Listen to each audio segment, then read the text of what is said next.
Hello everyone, कैसे हैं आप सभी। उम्मीद करता हूं कि आप सभी एकदम बढ़िया होंगे, स्वस्थ होंगे।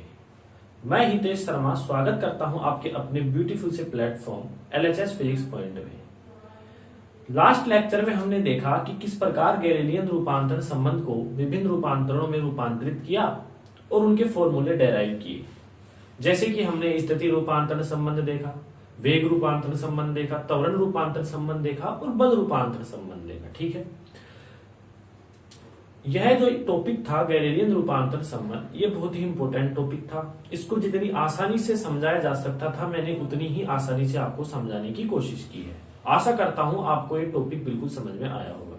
आज का लेक्चर इसी ही टॉपिक पर आधारित है। जिसने भी पिछला टॉपिक नहीं देखा है उसको आज का लेक्चर समझ में नहीं आने वाला है। ठीक है, तो इससे बढ़िया है कि आपने यदि पिछला लेक्चर नहीं देखा है तो एलएचएस फिजिक्स पॉइंट चैनल पर जाएं और वहां से लेक्चर देखें। ठीक है, गैलीलियन रूपांतरण का। तो आज का जो टॉपिक है वो चलेगा गैलीलियन रूपांतरण के बेस पर कुछ न्यूमेरिकल होंगे। ठीक है, जिनको गैलीलियन रूपांतरण अच्छे से आता है उनके लिए ये न्यूमेरिकल बिल्कुल आसान होने वाले हैं, और जिनको नहीं आता है उनका भी टॉपिक यहाँ क्लियर भी हो जाएगा और उनका न्यूमेरिकल भी आ जाएंगे। ठीक है, तो आज का जो टॉपिक चलेगा वो है न्यूमेरिकल, जो भी गैलीलियन रूपांतरण पर आधारित। तो नजरें सभी की बोर्ड पर होंगी, कॉपी पेन निकाल लीजिए, नोट्स बनाना स्टार्ट करें। तो आज का सबसे इंपॉर्टेंट क्वेश्चन है जो कि कई बार राजस्थान यूनिवर्सिटी मतलब पेपर में पूछा जा चुका है। तो ये जो न्यूमेरिकल है, हेडिंग है अपनी numerical related to Galilean transformation. ठीक है, गैलीलियन रूपांतरण से संबंधित कुछ आंकिक प्रश्न है, जिसमें पहला क्वेश्चन है अपने पास, किसी कण P का स्थिति सदिश कार्तीय निर्देश तंत्र S में निम्न है। कोई S निर्देश तंत्र है, कार्तीय निर्देश तंत्र मतलब एक्स वाई जेड होंगे, वहां कोई बिंदु P है, उसका स्थिति सदिश दे रखा है आपको r vector is equal to i cap 6t square minus 3t plus j cap minus का 5t cube plus 7k cap. Metre इसकी क्या है, यूनिट है, यहाँ पर मात्रक है। ठीक है, दूरी का मात्रक मीटर होता है। पहला क्वेश्चन अपने को पूछ रहा है, यदि इस कण की स्थिति S डैश निर्देश तंत्र में r डैश वेक्टर इतनी हो, i cap 6t square plus 3t minus का 5j t cube plus 7k cube metre हो, तो S के सापेक्ष S डैश का वेग ज्ञात कीजिए। ठीक है, सॉल्यूशन में हम देखेंगे पहला। अब पहले जो क्वेश्चन है उसको समझेंगे कि एक्चुअल में आंसर क्या मांग रहा है। देखिए यहां पर अपने को बोला है कि यदि इस कण की स्थिति S डैश निर्देश तंत्र में, कोई कण था बिंदु P पर, उसका S निर्देश तंत्र के में स्थिति सदिश इतना है, यदि उसी कण का स्थिति सदिश S डैश निर्देश तंत्र में इतना है तो S के सापेक्ष S डैश निर्देश तंत्र का वेग ज्ञात करो। आपको डायग्राम से बेटर समझ में आएगा। देखिए पिछले लेक्चर में हमने देखा था कि अपने पास एक S निर्देश तंत्र था, उसके सापेक्ष v वेग से S डैश निर्देश तंत्र क्या कर रहा था, गति कर रहा था। ठीक है, ये S डैश निर्देश तंत्र हो चुका है अपने पास। ठीक है, यहां पर कोई पार्टिकल P था अपने पास, जिसका मूल बिंदु O डैश के सापेक्ष स्थिति सदिश R डैश वेक्टर था, और मूल बिंदु O के सापेक्ष, थोड़ा डायग्राम ठीक से नहीं बना है लेकिन देखना, R वेक्टर है। ठीक है, इस प्रकार का कुछ डायग्राम आपको याद में आ रहा होगा। यह कब था, जब S डैश निर्देश तंत्र S निर्देश तंत्र के सापेक्ष नियत वेग v से गतिशील था। तो उस नियत वेग v का मान ज्ञात करना है अपने को, उसे नियत वेग v का मान ज्ञात करना है अपने को। उसके लिए अपने को R डैश वेक्टर दे रखा है, R वेक्टर दे रखा है। आई थिंक आपको क्वेश्चन क्लियरली समझ में आ गया होगा।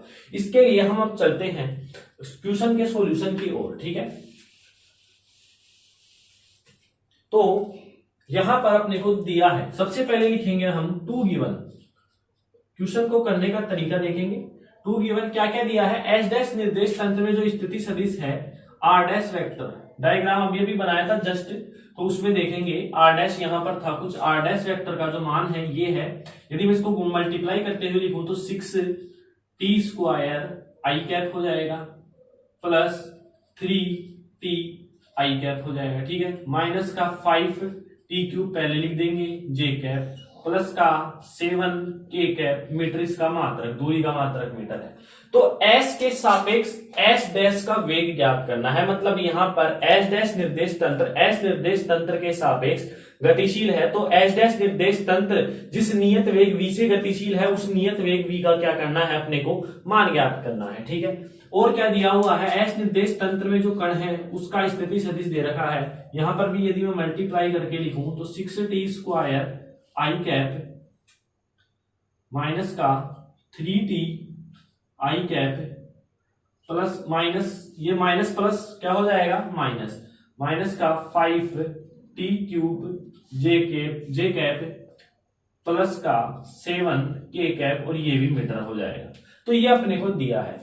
अब हम जानते हैं गैलीलियन रूपांतरण जो संबंध था वो था r dash vector is equal to r vector minus का कैपिटल VT।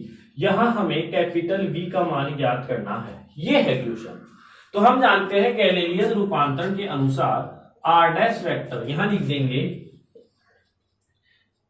गैलीलियन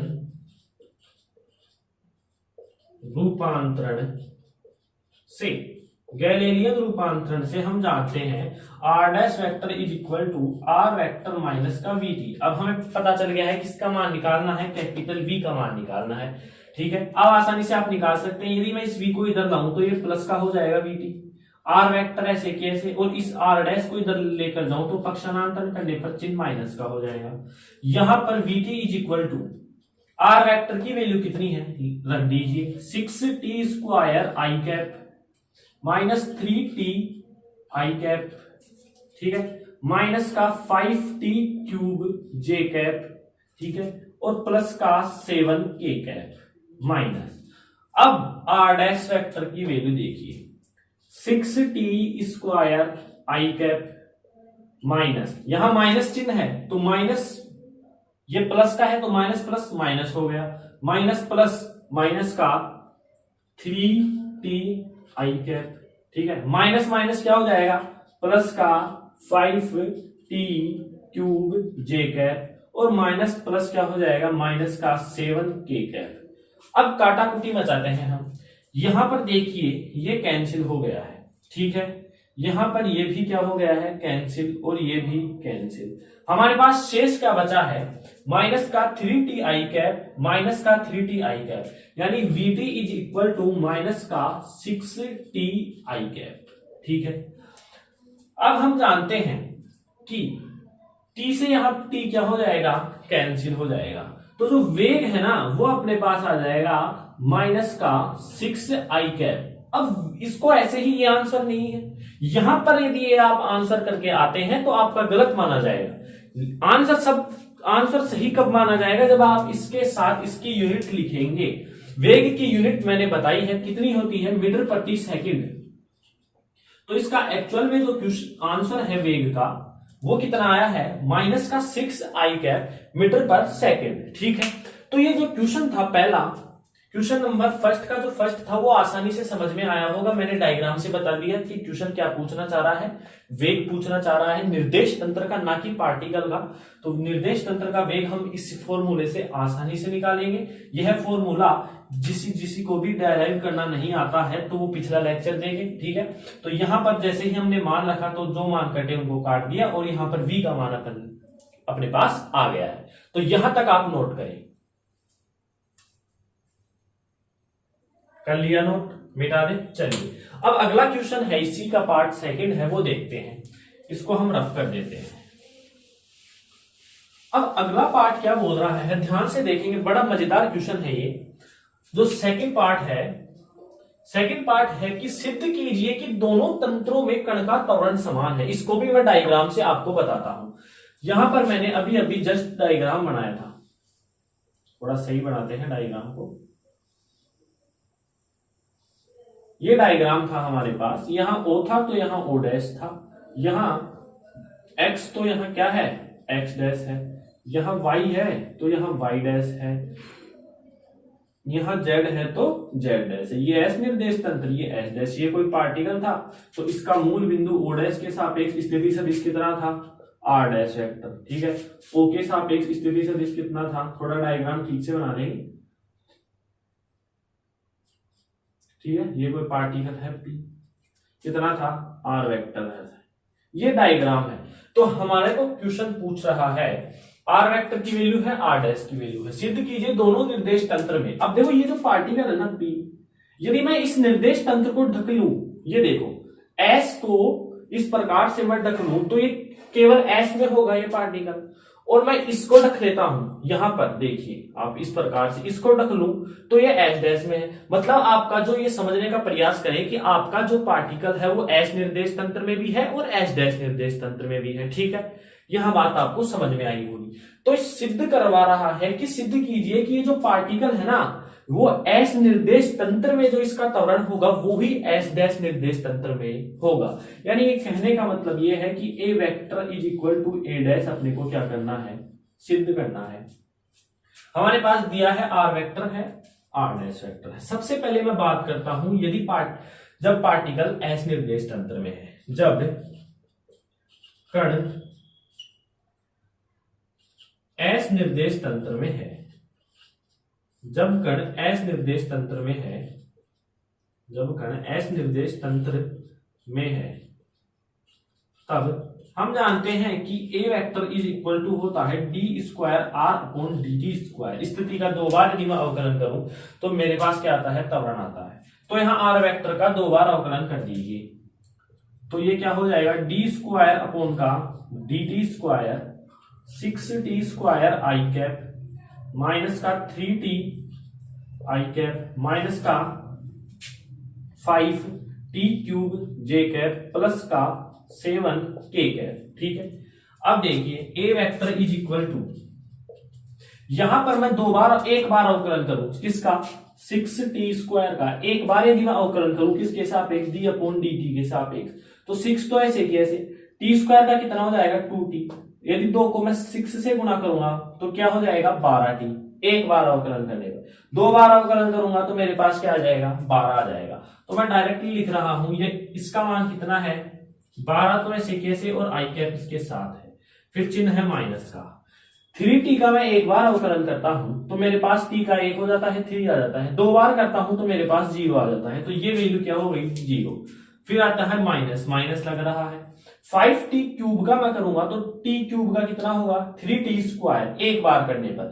3 को 5 से गुणा करूंगा तो 15t स्क्वायर हो जाएगा, एक बार अवकलन करने पर। कितना हो जाएगा 15t स्क्वायर, एक बार अवकलन करने पर। एक बार और करूंगा तो 15 ऐसे कैसे, t स्क्वायर का 2t होगा यानी 30t हो जाएगा। तो ये कितना हो जाएगा माइनस का 30t कितना j कैप। 7k कैप का करूंगा तो ये 0 हो जाएगा। तो इसका जो त्वरण आया है वो आया है S निर्देश तंत्र में A vector is equal to 12 i cap minus का 30t j कैप मीटर प्रति सेकंड स्क्वायर। ठीक है, ये समझ में आया होगा। स्थिति का 2 बार क्या कर दिया हमने, अवकलन कर दिया है। अब यही निर्देश तंत्र में मैं S डैश निर्देश तंत्र में देखूं तो S डैश निर्देश तंत्र में भी देखते हैं फटाफट से कि S डैश निर्देश तंत्र में कण का त्वरण, ये तो आया है किसमें, S निर्देश तंत्र में। क्या S डैश में भी यही आता है, चेक करते हैं। A dash vector is equal to d square r dash vector upon का dd स्क्वायर। तो d स्क्वायर अपॉन का dd square, r dash vector की वैल्यू कितनी है 6t square i cap plus का 3t आई कैप माइनस का 5t cube j cap plus का 7k cap, ये है। ठीक है, इसका जब आप 2 बार अवकलन करेंगे 6t स्क्वायर का तो एक बार करने पर तो क्या हो जाएगा t स्क्वायर का 2t यानी 12t, फिर से करेंगे तो 12, तो यहां लिख देंगे 12 आई कैप। ठीक है, 3t का एक बार करेंगे तो 3 और 3 का t के सापेक्ष करेंगे, कांस्टेंट का 0 हो जाएगा तो इसकी वैल्यू 0। 5t क्यूब का एक बार करेंगे तो t क्यूब का 3t स्क्वायर होगा यानी 15t स्क्वायर, एक बार अवकलन करने पर। 15t स्क्वायर का एक बार और करूंगा तो t स्क्वायर का 2t हो जाएगा यानी 30t हो जाएगा यानी माइनस का 30t j कैप, और 7k कैप का एक कांस्टेंट है उसका क्या हो जाएगा 0, और मात्रक हो जाएगा मीटर प्रति सेकंड स्क्वायर। अब आप देखिए, तुलना करें, यदि ए वेक्टर और ए डैश वेक्टर क्या समान है? देखने पर ये बिल्कुल समान लग रहे हैं, और अतः अपना जो क्वेश्चन था दूसरा वो सिद्ध होता है कि एस निर्देश तंत्र तथा एस डैश निर्देश तंत्र में जो कण का त्वरण है वो क्या होता है? समान होता है। ये हमने क्या कर दिया यहां पर? हैंस प्रूव कर दिया है। ठीक है, तो नोट करें इस अच्छे से क्वेश्चन को। आपको उम्मीद करता हूं ये क्वेश्चन बहुत ही बढ़िया तरीके से समझ में आया होगा। नोट करें, मिटा दें। चलिए,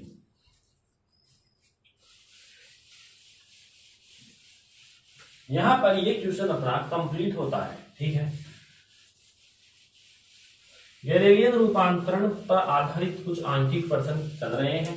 तो आपको जो पहला जो क्वेश्चन, इसका कॉन्सेप्ट भी समझ में आया होगा और फॉर्मूला भी आपको याद हो गया होगा। ठीक है, तो नेक्स्ट क्वेश्चन है अपने पास, question number second. Very very important question है ये भी। जो जितने भी क्वेश्चन है सभी इंपॉर्टेंट है अपनी जगह।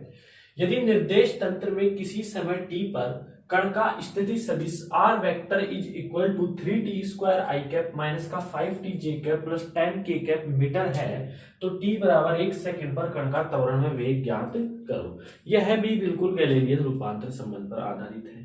ठीक है, कैसे है देखिए, इसका हम सॉल्यूशन देखते हैं। सोल्व, सबसे पहले हम सोल्व करने से पहले लिखेंगे किसी भी क्वेश्चन को।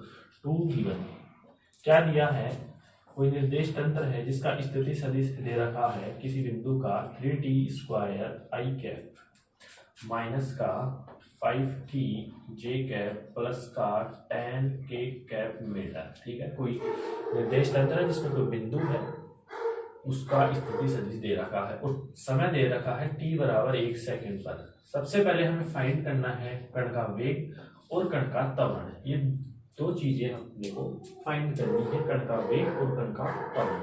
ठीक है, डायग्राम से मैं बताना चाहूँ तो कोई निर्देश तंत्र है इस प्रकार से। यहाँ पर कोई बिंदु P है जिसका स्थिति सदिश कितना है? r वेक्टर है। ये x अक्ष है, ये y अक्ष है और ये z अक्ष है। ये बिंदु मूल बिंदु है। r वेक्टर की वैल्यू अपने पास दे रखी है t बराबर 1 सेकंड पर। ये जो कण है इसका क्या ज्ञात करना है? वेग ज्ञात करना है और त्वरण ज्ञात करना है। ठीक है, तो सबसे पहले हम जानते हैं गैलीलियन रूपांतरण संबंध से। यहां लिखते हैं गैलीलियन